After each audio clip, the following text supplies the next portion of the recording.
విజయవాడ అంతా వరదలతో ముంచెత్తినప్పుడు ఈ ప్రాంగణాలకి కనీసం మేము లోపలికి కూడా రాలేని పరిస్థితి. అవునవును, చూసాను నేను. ఫుల్గా చుట్టూ నీళ్ళే ఉన్నాయి. అలాంటి సందర్భం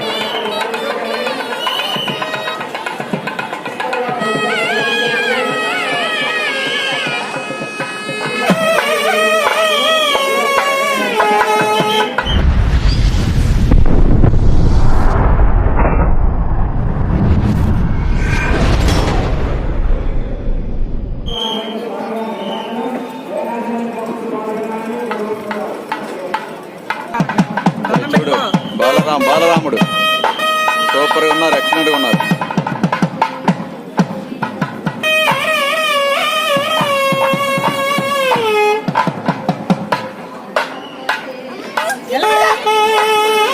మరీ సైలెంట్. ఎంత అందంగా ఉన్నారు చూడు. బాలరాముడు రెండు కళ్ళు చాలుతారు, సూపర్ ఉన్నారు.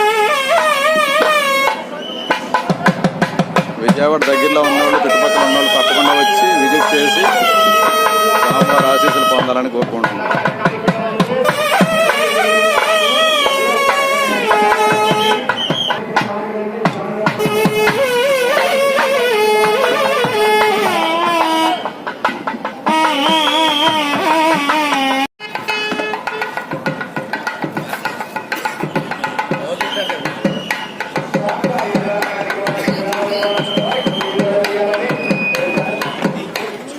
వారికి దగ్గర నుంచి జీవిస్తుంటే చూడండి ఎలాగున్నారు.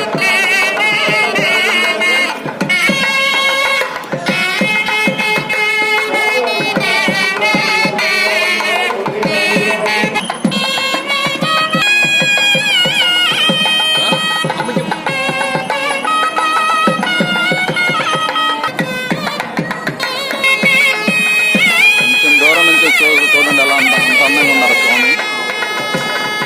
విజయవాడ చుట్టుపక్కల పరిసర ప్రాంతాలు ఉన్న వాళ్ళు మాత్రం కంపల్సరీ ఒక్కసారి వచ్చి చూడండి, చాలా బాగుంది. ఎందుకంటే సరిపోవన్నమాట, అంత అందంగా ఉన్నారు.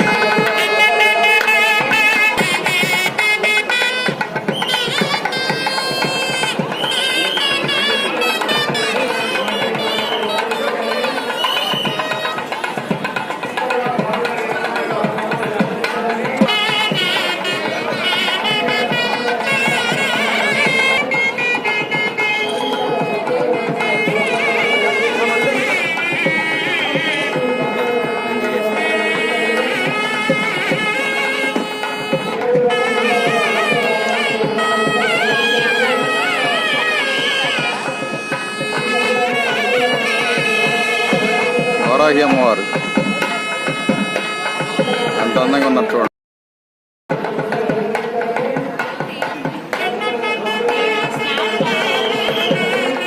విజయవాడ చుట్టుపక్కల ఉన్న వాళ్ళు కంపల్సరీ వచ్చి ఒక్కసారి మాత్రం చూడండి, చాలా అద్భుతంగా ఉన్నారు. విగ్రహాలు చాలా అద్భుతంగా తయారు చేశారు. వారాహి అమ్మవారు చూడండి, అనుగ్రహం పొందాలని అందరినీ కోరుకుంటున్నాను.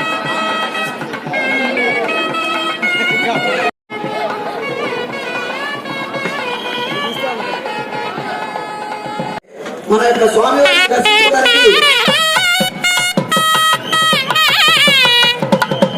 నమస్తే అండి, మీ పేరండి? నా పేరు ముక్తేశ్వరం అండి. డూండి గణపతి సేవా సమితి కార్యవర్గ సభ్యుడిని. ఈ స్వామివారిని 72 అడుగులు ఎత్తుగా మనం ఏర్పాటు చేసుకోవడం జరిగింది. తెలుగు రాష్ట్రాల్లో అతిపెద్ద భారీ గణనాథుడు అంటే ఖైరతాబాద్ కన్నా కూడా 2 అడుగులు ఎత్తైనటువంటి యొక్క విగ్రహాన్ని మనకు ఏర్పాటు చేసుకోవడం జరిగింది. 72 ఫీట్. అలాగే మన స్వామివారిలో స్పెషల్ ఏంటంటే ఎకో ఫ్రెండ్లీ, పర్యావరణానికి ఎటువంటి హాని లేకుండా ఉండేటువంటి పదార్థాలతోటి ఈ యొక్క స్వామివారిని తయారు చేయడం జరిగింది. దీనిలో మనం వాడటానికి వాడిన పదార్థాలు ఏంటంటే కొబ్బరి పీచు, జనపనార, వరిగడ్డి, అలాగే బంకమన్ను, ఎర్రమట్టి అలాంటి పదార్థాలతోటి క్లాత్, గన్నీ బ్యాగ్స్ తోటి లోపల ఇన్సైడ్ ఐరన్ స్ట్రక్చర్ చేసాము. ఆ తర్వాత పైన ఈ ఫ్రేమింగ్ తోటి ఇవన్నీ చేయడం జరిగింది. అలాగే స్వామివారిలో ప్రత్యేకత ఇంకా ఏంటంటే అమరావతి ఏ విధంగా అయితే మనకి నిర్విఘ్నంగా జరగాలి, ఎటువంటి విఘ్నాలు ఉండకూడదు అనే ఉద్దేశంతో మేము స్వామివారి బ్యాక్ సైడ్ ఒక అమరావతి చిహ్నాన్ని కూడా ఇక్కడ ఏర్పాటు చేశాం. అలాగే అయోధ్యలో బాలరాముడిని, అలాగే వారాహి అమ్మవారిని కూడా స్వామివారికి ఇరుపక్కల ఇక్కడ ఏర్పాటు చేయడం జరిగింది. అలాగే ఈ యొక్క స్వామివారిలో ప్రత్యేకత ఏంటంటే నిమజ్జనం ఇదే ప్లేస్ లో జరిగింది. ఓకే. నవాభిషేకాలు చేసి ఈ యొక్క స్వామివారిని ఇక్కడే నిమజ్జనం చేస్తాము. స్వామివారికి తయారీలోనే ముందుగానే మనం ఇన్సైడ్ వాటర్ పైప్ లైన్లు ఇచ్చాం. ఆ పైప్ లైన్లకు ఉన్నటువంటి హోల్స్ ద్వారా మనం ఒక గంట సేపు ఇదే ప్లేస్ లో నిమజ్జనం, ఇదే ప్లేస్ లో గంట సేపు మనం వాటర్ ఇస్తే ఆ వాటర్ తో స్ప్రింక్లర్స్ ద్వారా విగ్రహం అంతా నానిపోతుంది. ఆ తర్వాత ఫైర్ ఇంజిన్ సాయంతో పర్యావరణానికి హాని కలిగించే విధంగా ఏమీ లేదు. కానీ యొక్క స్వామివారి ప్రతిమ ద్వారా వచ్చినటువంటి నిమజ్జనం అనంతరం వచ్చినటువంటి మట్టిని మనం భక్తులకి మరుసటి రోజు అందరికి ఉచితంగా పంపిణీ చేస్తాం. గతంలో కూడా చాలా మంది భక్తుల యొక్క ఫీడ్బ్యాక్ ఏంటంటే ఈ యొక్క మట్టిని వాళ్ళ ఇళ్లలో పొలాల్లో అలాగే తులసి మొక్కల్లో వేసుకుని పూజించుకున్నారు, స్వామివారే మా ఇంటికి వచ్చారనే ఆనందంతో. సో అందుకని మనం భక్తులకు కూడా మేము 29వ తారీఖు రోజు ఈ యొక్క మట్టి కలెక్ట్ చేసుకుని రావచ్చు అని చెప్పి ఈ సందర్భంగా నిమజ్జనం ఎప్పుడండి? 28వ తారీఖు. అలాగే ఇక్కడ అన్నదానం కూడా జరుగుతుంది 28వ తారీఖు. దాదాపు ఈ గ్రౌండ్ అంతా కూడా ఇక్కడ అన్నదానం విస్తృతంగా ఎంతో మంది ప్రజలతో అన్నదానం ఏర్పాటు చేస్తున్నాం. ఆ రోజు ఈ యొక్క 72 అడుగుల గణనాథునికి 72 కేజీల మనం లడ్డూని ప్రతిరోజు ఇక్కడ పూజ చేస్తున్నాం కదా, ఆ లడ్డూని అదే రోజు ఆక్షన్ వేసి జనాలకి అంటే నిర్వహిస్తున్నాం. అలాగే ప్రతిరోజు ఇక్కడ వివిధ ప్రముఖ దేవాలయాలు అంటే తిరుమల తిరుపతి దేవస్థానం కానీ, ద్వారకా తిరుమల కానీ, అన్నవరం కానీ, సింహాద్రి అప్పన్న, అలాగే ఒంటిమిట్ట రామాలయము, శ్రీశైలం మల్లికార్జున స్వామి, ఇలాగ అన్ని దేవాలయాల నుంచి 9 దేవాలయాల నుంచి మనకి ఎండోమెంట్ మినిస్టర్ అయినటువంటి ఆనం రామనారాయణ రెడ్డి గారు, అలాగే కమిషనర్ సత్యనారాయణ గారు మన గ్రౌండ్కి వచ్చి ప్రెస్ మీట్ ద్వారా మనకి తెలియపరిచి మనకి నేను అఫీషియల్గా ఒక లెటర్ ఇచ్చారు. ప్రతి గుడి దేవాలయం నుంచి ఉత్సవమూర్తులు తీసుకొచ్చి అదే టెంపుల్ ఇక్కడే పూజలు చేసే విధంగా ఏర్పాటు చేసుకోవడం జరిగింది. రేపటి నుంచి భక్తులకి ఈ సందర్భంగా తెలియజేస్తున్నాను, ప్రతిరోజు ఒక కళ్యాణం ఇక్కడ జరుగుతుంది.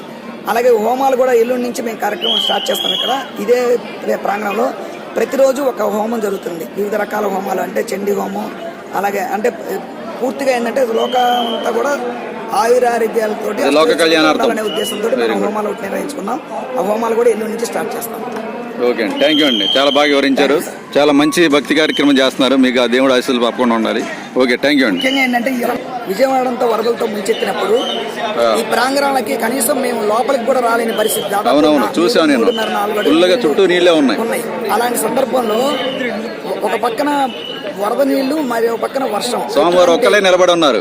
ఎటువంటి గ్యాప్ లేకుండా ఉన్నప్పుడు మా వర్కర్స్ రబ్బర్ ట్యూబుల మీద ఒక ప్లేవుడ్ షెడ్ వేసుకొని వాళ్ళు ఈదుకుంటూ వచ్చి ఈ యొక్క దేవుడి యొక్క కార్యక్రమం చేశారు. వాళ్ళకి మా డ్యూటీ కానీ నుంచి వాళ్ళకి అభినందనలు తెలియజేస్తున్నాయి. సందర్భంగా చాలా చక్కగా వాళ్ళందరూ సహకరించబట్టి ఈ రోజు మన విగ్రహాన్ని అలాగే పెయింట్స్ కూడా చాలా ఇబ్బంది పడ్డాం. ఎందుకంటే పెయింట్స్ వేయడానికి విగ్రహం తేమగా ఉండటం వల్ల మేము 2 రోజులు ఎక్కువ టైం తీసుకోవాల్సి వచ్చింది. ఏదైతే అందరి సహకారంతో చాలా చక్కగా ఈ యొక్క విగ్రహాన్ని చేసుకున్నాం.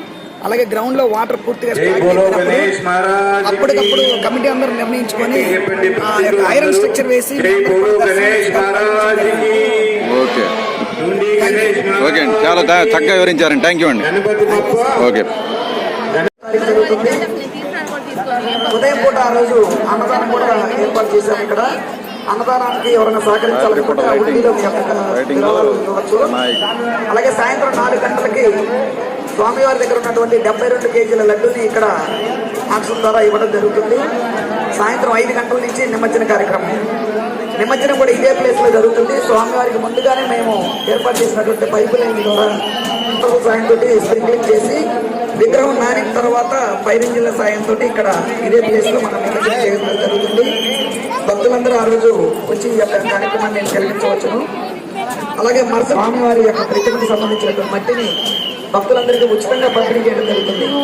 అది ఇంట్లో తులసి మొక్కల్లో వేసి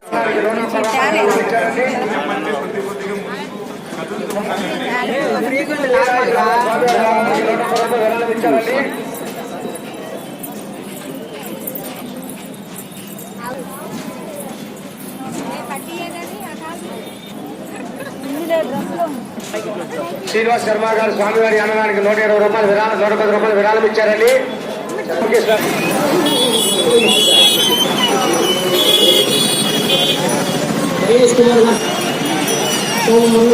స్వామివారి